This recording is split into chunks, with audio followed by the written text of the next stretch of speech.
Hello there. Thank you for joining me on day 20 of my soul care challenge. We are almost at a month, y'all.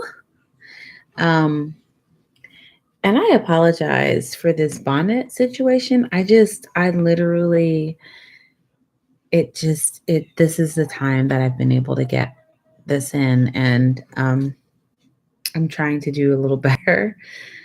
Um, but here we are.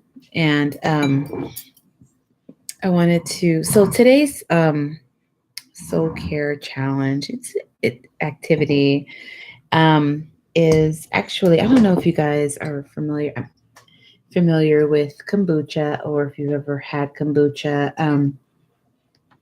There are a ton of kombucha brands now on the market. A few years ago, you were hard pressed to find it, but now, I mean, there's so many different kinds, so many brands, and I would say, probably some better than others. Some are really high in sugar. I used to brew my own kombucha at home, and um, actually, it was really tasty. It just takes a bit of time and love and care because it needs to ferment, and that process takes some time. So anyway, when I'm feeling lazy or when I don't have a lot of time, I just buy it. And I actually got this big jug from Costco. I think for like $9. Anyway, so you're probably familiar with it, but if not, kombucha is basically fermented tea with sugar and healthy bacteria, a colony of bacteria called SCOBY. And so you mix all of those things together, and you can purchase. Actually, there's DIY kombucha kits that you can purchase now, and you can make your own kombucha at home. And you can purchase the SCOBY as well. But anyway, you allow all of those things to ferment, the sugar in the tea, and the SCOBY, and it basically produces kombucha, which is sort of a bubbly probiotic tea, and it sort of mimics the healthy probiotic bacteria in your gut. So it's really good for gut health.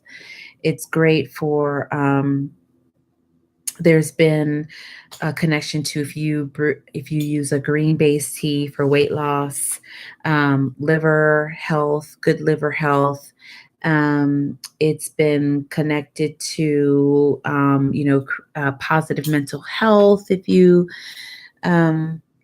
drink kombucha, heart disease. I mean, I'd say that the benefits of kombucha far outweigh whatever potential um,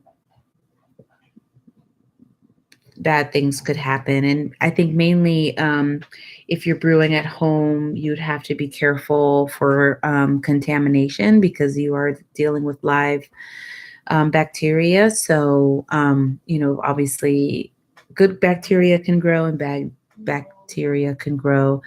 And there's a lot of that often comes with whether the spores could just happen to move from your jar, from the air into the jar, and it can create mold and things like that. So anyway, if you do decide that you want to brew at home, definitely follow the directions in your home brew kit and pay close attention to it. You need to make sure that it's in the right temperature. It's not too hot or too cold.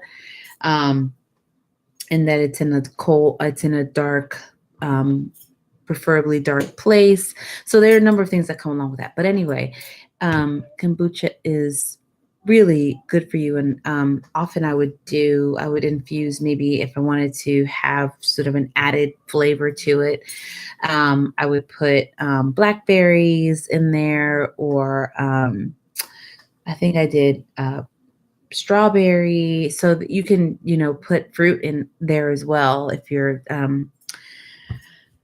brewing at home. But anyway, today I am